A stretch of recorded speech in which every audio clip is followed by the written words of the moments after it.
El relato se sitúa en la década de los años 40 del pasado siglo. Pretende honrar a aquellos hombres que simplifican su propia alma hasta reducirla a temperamento e instinto.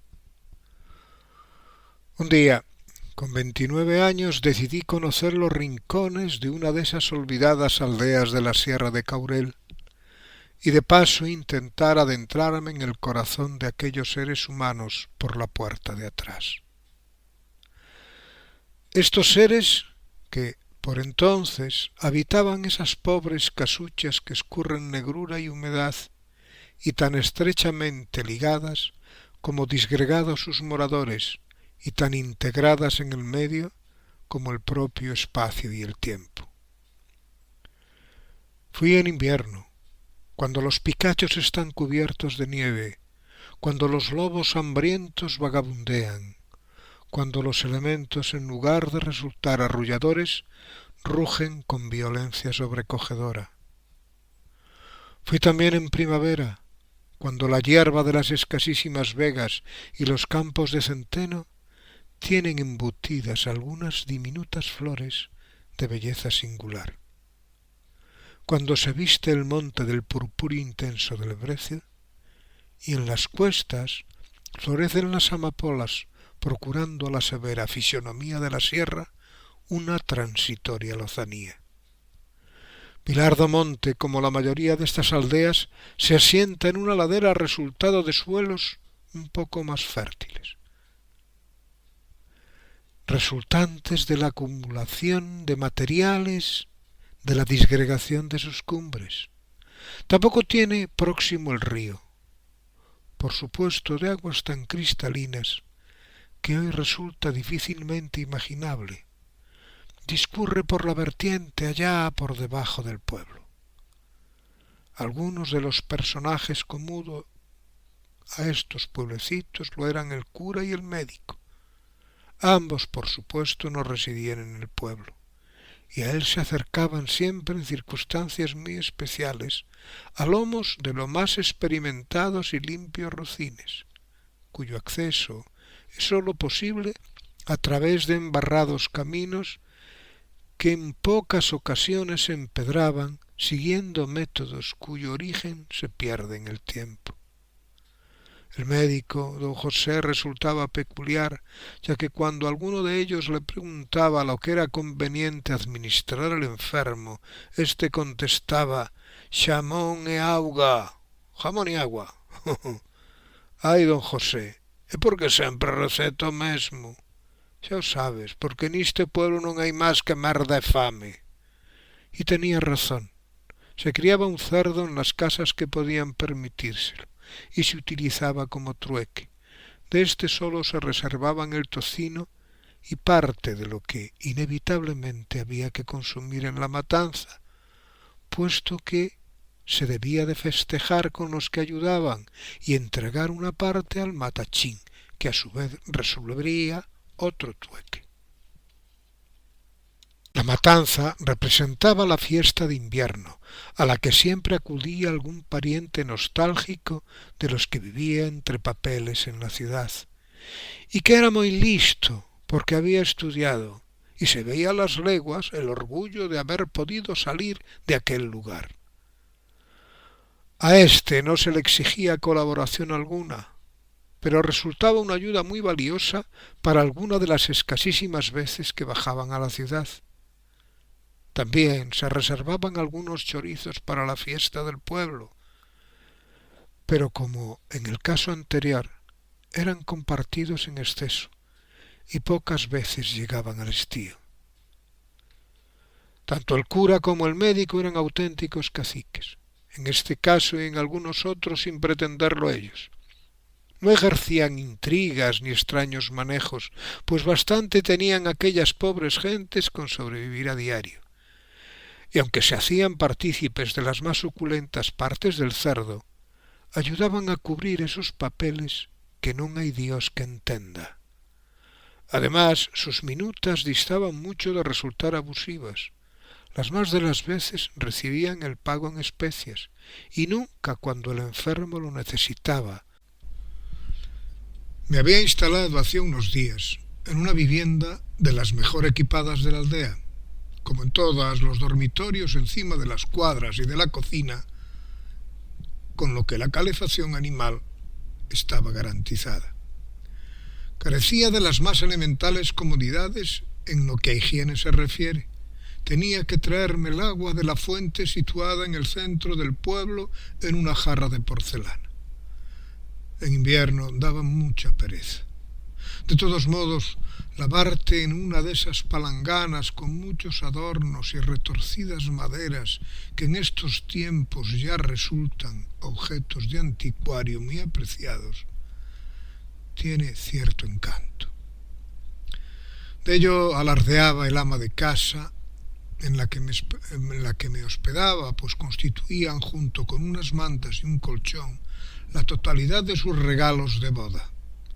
Recordaba el acontecimiento 35 años atrás, con todo lujo de detalles, no sin humedecérsele las mejillas. Un día de principio de primavera ascendía por el camino de la ribera. Venía de pescar truchas que aquel día no se habían dado bien, pues las capturas eran pocas y pequeñas. En un instante, como en tantas otras ocasiones, decidí contemplar las cristalinas aguas y las escarpadas riberas. La cumbre estaba cubierta de una densa niebla que amenazaba un día sumamente desapacible. Y nada mejor que aquel río para hacer valer el conocido refrán de niebla en la montaña, pescador a la cabaña. Había quedado con el Ramón, el pellejero, para comerlas en su lareira, junto con el cura y el médico. El pellejero, en un día en que se le fue la mano con el vino, me había prometido contarme un conto relacionado con la más hermosa casa de Vilar do Monte. Yo le tomé la palabra, y desde aquel día me puse pesado hasta que le hice concretar la fecha que resultó adecuada para tal día como hoy. Nos reuníamos con cierta frecuencia y casi siempre coincidiendo con la visita de don José. Utilizábamos cualquiera de las más fútiles disculpas, que si castañas, que si caza, que si setas, que si pesca, que si el vino nuevo. En fin, como dije, cualquier disculpa tenía cabida. La casa en cuestión en la actualidad se halla en ruinas. Estoy seguro que en su época de esplendor fue el orgullo de su propietario, pues era la única que descollaba entre todas las demás, que tan integradas estaban en el paisaje, que apenas se diferenciaban de las rocas que la soportaban. Pocas fueron las veces que le pregunté por aquella casa, pero en tales ocasiones se mostró esquivo a darme una respuesta clara. Incluso, en cierta ocasión dejó entrever una mueca de fastidio, lo que sin duda despertó aún más mi curiosidad, hasta que el calor del vino, una reunión oportuna y mi insistencia lograron sonsacarle la promesa de que me lo contaría todo. El vino, además de las mencionadas truchas, serían cosa mía. El toque de la areira sería cuestión de él. Nadie las preparaba como el pellejero, friéndolas en manteca de cerdo junto con un poco de tocino de hebra escasa. Personalmente la trucha no me entusiasma, pero con estos aderezos y este entorno me apasiona. A medida que ascendía y a pesar del esfuerzo, pues la cuesta se las traía, notaba un viento helado en la cara que me provocaba un dolor agudo en las sienes, preludio de una noche en la que los elementos se harían notar con considerable violencia. En el cruce de caminos, a unos 200 metros, donde se unían el que baja del monte y el que asciende de la ribera, me encontré con mi anfitrión. Bajaba con tiento sobre su jamelgo aquel pedregoso y empinado sendero. Él me conocía por don Toñito, o pescantín. Después de intercambiarnos los saludos de turno, le hice saber que la truchada posiblemente resultase un poco escasa, pues entre las de ayer, que se me había dado bien, y las de hoy, no llegarían a las 35. 9 escasas por cabeza, contando con que nadie más de los convocados se uniese a la fiesta. A esto me contestó que compre ben, es decir, suficientes. Y me recordó que el señor cura ya no es lo que era, pues los años le obligaron a bajar su acostumbrada ración, desde que en más ocasiones que las deseadas se pasó noches enteras pagando la consecuencia de los excesos. Además confirmó: algo nos sacará, mujer. La gastroenteritis a tu edad, Juan, es desaconsejable, le decía a su amigo y consejero el doctor. En lugar de dirigirnos a la desvencijada cantina de su propiedad, nos instalamos en su antigua casa.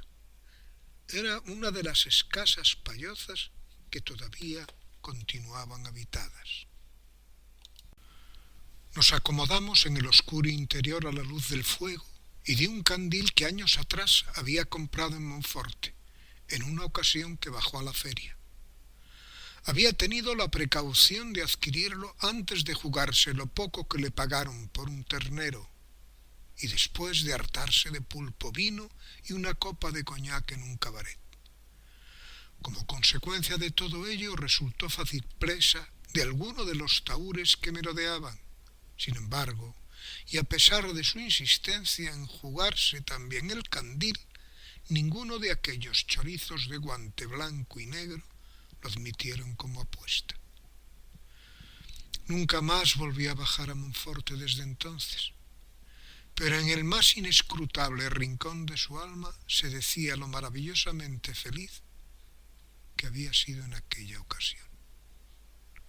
Este resultó ser una de las dos locuras de su vida. La segunda esperaba que me la contase hoy. Dentro de la payoza se hallaban el cura y el médico, dando buena cuenta de un queso que la Antonia, esposa del pellejero, había elaborado. Su hedor solo era comparable a su exquisito sabor. Nuestro anfitrión no levantaba apenas unos 55 metros. Su estatura, decía don José, era fruto de la sobrecarga inherente al duro trabajo de la montaña. El raquitismo había hecho presa en él a temprana edad.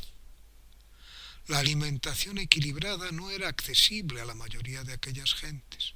Como resultado, tenía las piernas tan torcidas que casi las juntaba por debajo de la tripa del asno. Y se le notaba de forma especial precisamente a lomos de aquel. A pesar de todo, a sus 45 años su caminar, aunque divertido, resultaba seguro y ligero. La gorra, calada hasta las mismas cejas, de aspecto recio te miraba de través, como desconfiado y desafiante al mismo tiempo. Vestía un raído traje de pana que no se quitaba salvo cuando le obligaba a ir a misa don Juan, y precisamente con ocasión de la fiesta. Enseguida se puso a la labor. Entre tanto, nosotros tres manteníamos nuestros diferentes pareceres sobre la pesca, una afición que por supuesto compartíamos. Untó la sartén con un poco de grasa de cerdo. Fuera, el viento y la lluvia se hacían fuertes a medida que transcurrían los minutos. A las 6 de la tarde, la negrura del cielo hacía noche del día, aunque la primavera ya se había establecido en las montañas. La manteca se había fundido y llenaba la lareira de un olor acre y muy ligeramente rancio. Sonaba ya el chisporroteo de las primeras truchas. Poco a poco todo aquel entorno se hacía más y más acogedor. Después de la primera fritada se sentó definitivamente, dándonos a entender que las siguientes serían sobre la marcha.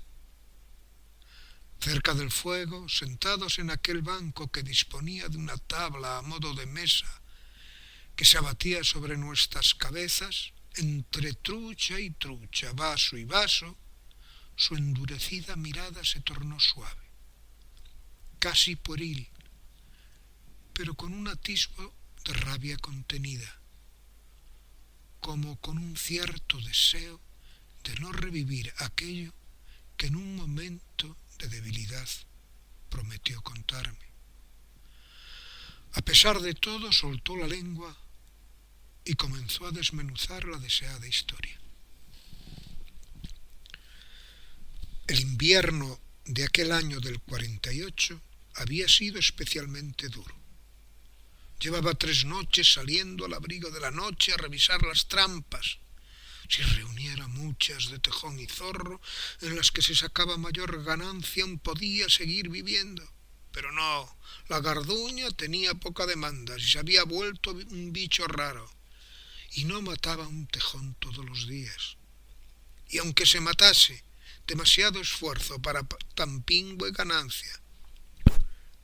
Las del zorro habían cobrado últimamente gran valor, pero aquellos años habían disminuido mucho debido a algún tipo de peste que se cebaba en ellos de manera especial. En cualquier caso, los tratantes se lo llevaban todo, pagando poco al pellejero. Cuadruplicaban su valor en cada uno de los siguientes tratos.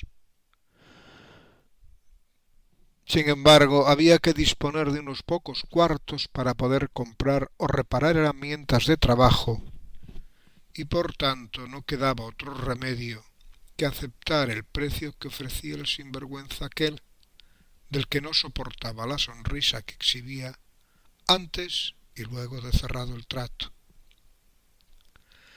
La cosa empezaba bien. Estábamos todos cómodos y atentos a la historia. Se detuvo un momento para avivar el fuego. Como pensando en alto, reanudó tan esperada historia. No estaba bien andar aperreado de la mañana a la noche sin ningún resultado práctico, solo porque se había indispuesto con el Ramiro de Quiroga y no quería negociar más con él. Si tuviese dinero y pudiera mandar directamente las pieles a Monforte. Pero si quien ganaba era otro, el Emilio, el de los trapos, repantingado en su pueblo de Monte de Castro, pues no tenía otro trabajo que comprar las pieles y revenderlas después. No se sabe a cuánto cada una. Sí, el Emilio era el que se aprovechaba, aunque su alma sonreía, conociendo que su mujer se entendía con el Ramiro. Justo castigo, se decía. A mí, decía, aquella miseria me importaba poco. Ya vendrían mejores años, pero la Antonia, de la que no ha salido una sola queja en estos años de matrimonio, la Antonia a la que saqué de la casa de sus padres, propietarios de la cantina de Soane, y acostumbrada a una vida mejor, creo que se merece por lo menos lo mismo. La casa esa, que ahora está fea y desconchada, fue ocupada 2 años después de ser construida para proveerla de todas las comodidades. Su morador llegó el día de la fiesta del Corpus. Iba en la procesión detrás de la imagen de Cristo vestido de blanco, con un sombrero panamá, un jipijapa, le decían. Ni que decir tiene que su madre, la señora María, que hasta ese día había sido a Maruxa dos Concheiros, no cabía dentro de sí. Todo un circo salió a verle, muy disimuladamente, eso sí. Como estaba soltero, las mociñas desplegaban sus risas y sus susurros al oído. Los hombres, por contra, Mirábamos con cierto recelo y una dosis de envidia, sólo superada por el orgullo que a algunos animaba definitivamente a buscarse la vida atravesando el charco. Rumiando mis maldiciones en la lareira, en un momento entró la Antonia. Acababa de coger unos repollos de la huerta. Yo recorté un poco de tocino con escasa hebra y pelé unas patatas para hacer un caldo. Se me notó enseguida que estaba distraído. Y no queriendo preocuparla, cedí a su insistencia y le conté. Le hablé de lo que se merecía, de lo que no tenía y de que todavía no sé por qué me quiso. Me dijo que me había elegido contra la voluntad de sus padres por lo honrado y trabajador que era y porque tenía una sonrisa que la divertía mucho, a sabiendas que la vida conmigo no sería cómoda. Pero carajo, ¿para quién lo eran aquellas montañas? Después de todo, tampoco era maravillosa la vida en la cantina. Con aquello que me dijo de esto estuve a punto de emocionarme. Y continuó, además tengo que decirte que si lo que te preocupa es la falta de dinero, que esté tranquilo, pues la señora María la quería para que atendiera a su hijo, porque sabe lo limpia que soy, y el cubano está muy acostumbrado a la limpieza. Allá se fue al día siguiente sin conocer las condiciones del trato, hasta el primer fin de mes. Todo transcurría dentro de los límites de lo cotidiano, pero después del primer sueldo, que resultó ser más que generoso, los dos hicimos nuestros planes. Entre lo de ambos, podríamos por pocos cuartos arreglar una pequeña casa de muros de piedra y tejado de pizarra en la parte baja de Vilar e instalar allí una cantina, para lo cual deberíamos de buscar un socio que afrontase el gasto de los primeros pedidos. No cabía duda de que me estaban encendiendo mis propias ilusiones y que la Antonia, con los pies en la tierra, solo se permitía no derrumbar. Pasaron los meses y el peto seguía engordando, aunque no eran las pieles las que contribuían a ello. Así que en el verano que siguió a aquella primavera de ilusiones, me fui a la siega a Castilla para hacerme unos cuartos, sobre todo por amor propio. Quería ganar más que la Antonia. Cuando le decía esto se reía con una gracia que todavía me hace retemblar todos los huesos de la espalda. Volví con el comienzo del otoño. Y aunque nunca fue dada a aspavientos ni carantoñas, esperaba al menos una sonrisa que me alegrara la vista. Sin embargo, la noté un poco nerviosa, incluso arisca, cosa que me extrañó. Cosas de mujeres, pensé, y sin darle mayor importancia, entró octubre, y volví por esas sierras como un can, a hacerme con unas pieles y algo de caza para el pote que, caray, le da muy buen sabor el conejo a los cachelos. Al cubano, por otra parte, se le veía poco por el pueblo, muy metido en su casa, rodeada de un gran jardín que se extendía hacia lo más alto del monte. Salía de caza no excesivamente temprano y cuando tenía una buena percha de perdices, pasaba por el camino principal y se detenía donde la fuente a saludar y dar algo de palique. Con el tiempo nos enteramos de que la ausencia de buenas perchas era la causa principal por la que no se dejaba ver apenas, ya que se las daba de un gran cazador. Pero la Antonia seguía mal, extraña, hasta que me decidí a preguntarle de nuevo, aprovechando que estábamos a punto de acostarnos y ella se desenredaba el pelo. Los animales de la corte abajo estaban inquietos y era una noche como esta. El aire hacía un ruido de 1000 demonios. Yo sentía desasosiego porque solo retozamos una vez la misma noche de mi regreso a Castilla y con tan poco interés que me desinfló por completo. En ese instante no le di importancia. Sin embargo, aquella noche estaba dispuesto a conocer el motivo de su mal disimulado nerviosismo. «¿Qué te pasa, Antonia?», le espeté, pero por toda respuesta me contestó nerviosa y muy huraña. «Ya tiene socio para la cantina», y se dio vuelta como queriendo no importarle. Y añadió: «El cubano ha accedido después de hablarle yo a su madre». Yo no supe qué contestar. Sabía lo ilusionado que estaba con la idea, por lo que me sentí confuso. No sabía si insistir en mi pregunta, que era lo importante, o abrazarle por la noticia. La indecisión me llevó escalera abajo. Quería poner orden en mi cabeza y no me atreví a subir al dormitorio. Pasé la noche estirado en el banco de la lareira con una manta, escuchando el ruido de los elementos y la inquietud del ganado. No pude pegar ojo. La primera conclusión a la que llegué era que la Antonia había dejado de quererme. De amanecido ya salí al monte. Tenía miedo de mirarla por la mañana. Nunca con tanta fuerza la tristeza había hecho presa en mí.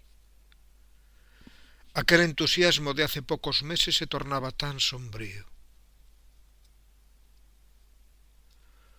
Los montes me cargaron de nuevos ánimos. Volví a casa a la hora en que ella solía regresar de la casa del cubano. La cogí por el brazo con firmeza y entre calma y tensión acerté a decirle: «Mira, Antonia, a la cantina que acomodemos. Y a tu trabajo también, que nos cansa todo este exceso y nos acabaremos llevando mal. Tengo mucho desasosiego, Antonia». Después de un rato de silencio que me pareció eterno, me contestó, pero su voz era apenas un susurro: «No seas tonto, Ramón, lo necesitamos». Pero no me miraba de frente. Se dio la vuelta y se puso a hacer las labores de casa. Cogí la manta de lana y bajo una llovizna persistente me eché al monte de nuevo después de darles forraje a los animales. Comprobé las trampas con muy poca fe, ya que en mi cabeza estaba la Antonia. «¿Será que se aburre?», me decía. «Un hijo», pensé. «Llevamos 3 años casados y ya va siendo hora». Me acerqué a casa temprano para esperarla y liberarme de una vez de esta congoja. Volvió anocheciendo. En cuanto abrió la puerta, quise hacerle unos arrumacos. La cogí por el talle y la acerqué a mí. Pero la cara que me miró me hizo sentir tan sucio. Me separé de ella, que esbozó una sonrisa cansina y rozó suavemente sus nudillos con mi mejilla. No me atreví a insistir. Los días pasaron de esa guisa, y ni la llegada de los primeros pedidos, ni la apertura de la cantina lograba distraerme. Ella había reducido su jornada y volvía a comer. En cuanto llegaba, yo salía apresuradamente. La sierra lograba abstraerme. Procuraba llegar a casa de anochecido para no despertarla y salir antes del amanecer, pero no me sacaba de la cabeza la idea de que la Antonia había dejado de quererme. Un 29 de noviembre, lo recuerdo como si fuese hoy. Nada más llegar de la casa del cubano, le dije mirándola a los ojos y a punto de saltárseme las lágrimas: «Antonia, a ti te ocurre algo. Si ya no me quieres, me iré». Ella no contestó, bajó la mirada. Antonia, dije subiendo la voz, yo no puedo vivir así. En el monte, la comezón no me deja pensar nada más que en ti. Nunca me había sentido tan sucio al intentar tocarte como el otro día. Por toda respuesta, ella rompió a llorar, tan amargamente que hipaba cada poco, sin ser capaz de contener el llanto. Yo intentaba consolarla, y ella, rechazándome, logró decir entre sollozos: ¿Sucio me dices, Ramón? Yo soy la que se siente sucia. La miré sin entender. Quizá mi desconcierto acertó a calmarla. Fue entonces cuando logró contarme entre sollozos cómo se había entregado al cubano al poco tiempo de irme a Castilla.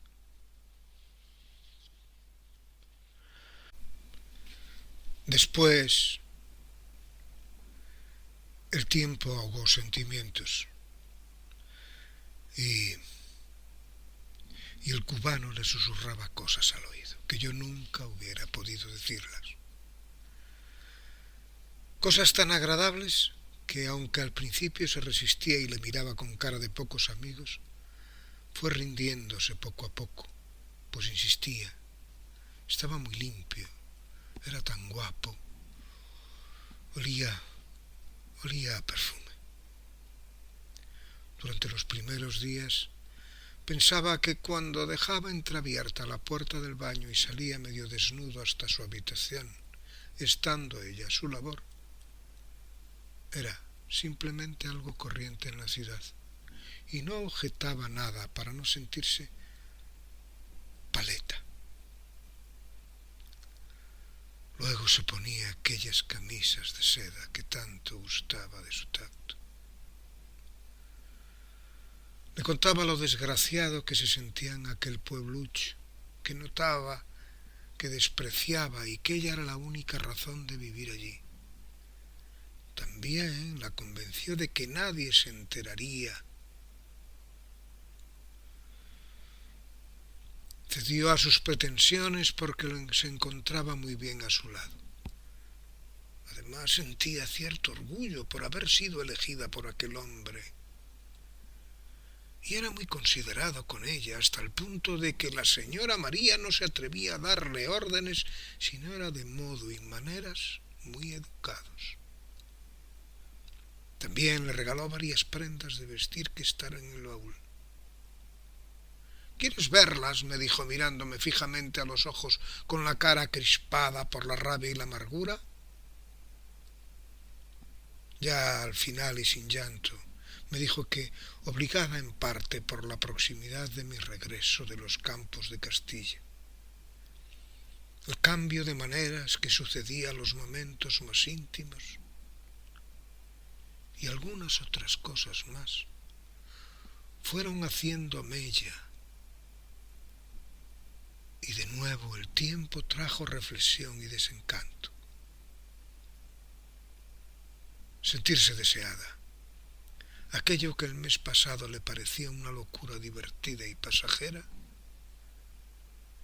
aquel tiempo que creyó perfecto empezó a desmoronarse, convencida de que aquel hombre guapo y perfumado no era más que un presuntuoso y fatuo, del que su propia vanidad se había servido para hacerle una jugarreta.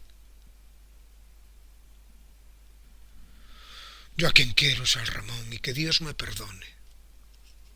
Pero esto no está nada bien, se decía.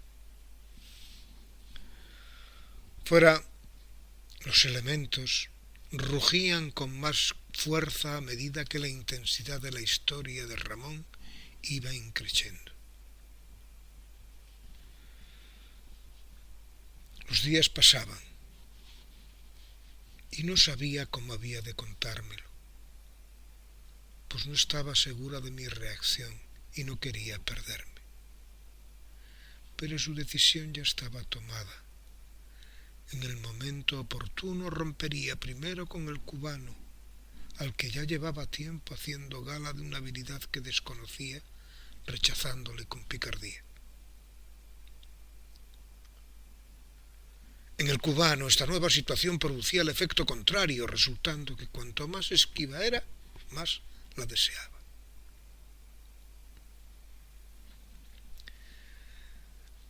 A medida que desgranaba la historia, nos mirábamos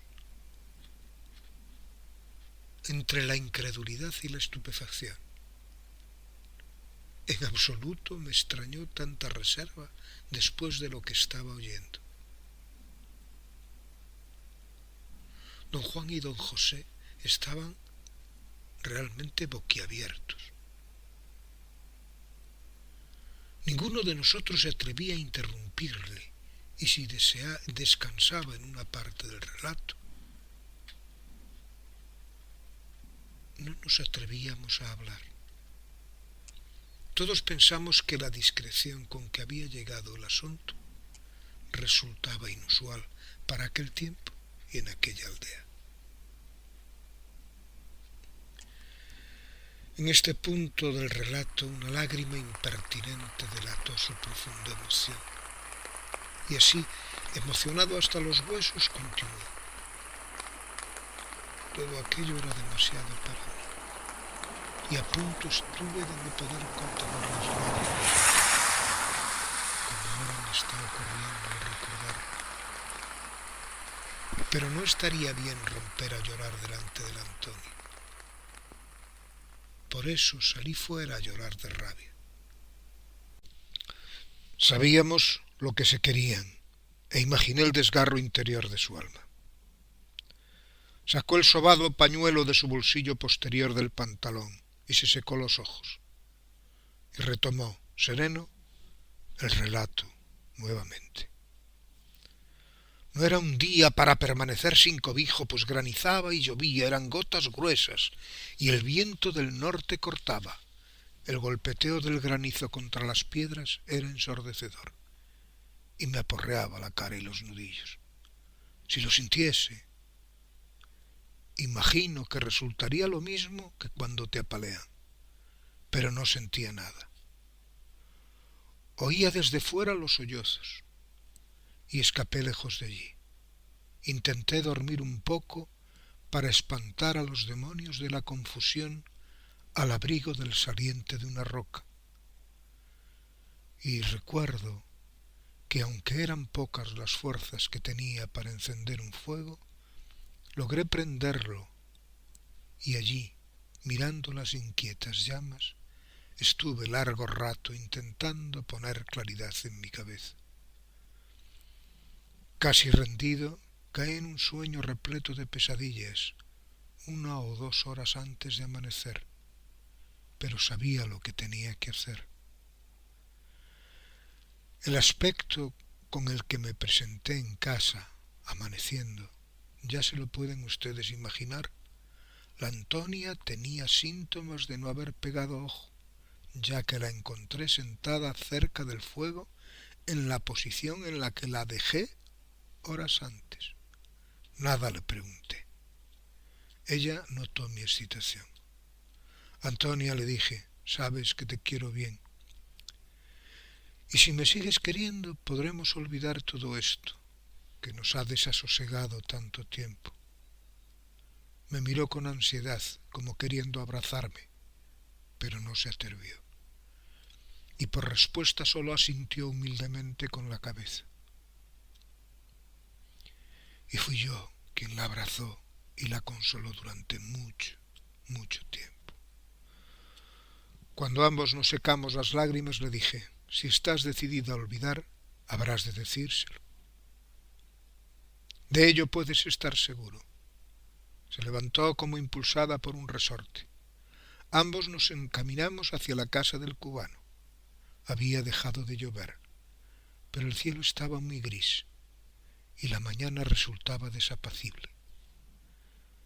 El viento suave por el momento y su firme caminar ondeaban su pelo a medida que ascendía por el camino. La miraba de cuando en cuando. Provocaba cierta turbación cuando se la veía tan decidida. Se informó dónde estaba preguntándole a su madre, que al verla tan decidida se asustó un poco. Ha ido abajo a dar un paseo hasta el puente, pero ¿te ocurre algo, hija? La Antonia le contestó mirándola directamente a los ojos. Nada que usted no sepa. Y se dio la vuelta para tomar el camino del río. Yo apenas podía seguirla. En cuanto nos acercamos a la última curva anterior al puente, me despidió. Puedo arreglármelas, me dijo, pero me quedé cerca. No las tenía todas conmigo. Ya en el puente lo encontró contemplando el río apoyado en la barandilla de castaño. La recibió con una amplia sonrisa. Sin embargo, la cara de la Antonia no daba lugar a dudas. Al poco rato oigo una discusión y me acerco para escuchar y ver sin ser visto. La Antonia la había rechazado y empujado cuando había pretendido acercarse más de lo debido. Tropezó y se dio de bruces contra el saliente de la barandilla. Su nariz estaba rota y sangraba abundantemente. El cubano se levantó y la golpeó por 2 veces fuertemente. Vas a saber lo que es bueno, le dijo el cubano. Le agarró los brazos, soportando las patadas en la espinilla, pues a la Antonia se defendía bien. Rasgó parte de su corpiño, lo que no me gustó nada, y decidí intervenir, convencido de que intentaría forzarla. Cuando llegué a su altura, ella parecía un auténtico gallo de pelea. La tenía sujeta. Al verme, en lugar de separarse, puso un gesto burlón, pero sin darle tiempo a decir nada, le golpeé con fuerza en las costillas y noté el crujir de huesos rotos. Se llevó la mano al costado con una mueca de dolor muy agudo. Hecho una furia, se abalanzó sobre mí. Solo tuve que poner el codo y atinar de nuevo la nariz. Su propio impulso hizo el resto. Cayó semi-inconsciente. Bueno, Antonia, ya está dicho y hecho. Y ahora hemos de asistir a este. No se trata de dejarle desangrarse, aunque por las ganas. Noté que sonreía de nuevo, como solo ella sabe hacer. Como pudimos, lo subimos a su casa por un sendero muy poco frecuentado. Hoy está invadido de maleza. En cuanto su madre lo vio, se deshacía en aspavientos. Me dedicó una mirada furibunda, ya que, enterada de los amoríos de su hijo, sospechaba acertadamente a qué se debía el maltrecho estado en el que se encontraba su hijo. Por todo esto, antes de empezar a lanzar acusaciones, aguardó mi explicación. Rodó por la barranca del puente. La forma en la que miré no le dio opción alguna, y continué diciendo: esto, señora María, es lo que debe de decir por ahí, porque llegados a este extremo a mí me importa un bledo ir a la cárcel, no sin antes llevármelo por delante. Nos miró a todos y afirmó: ¿y de verdad que lo hubiese hecho?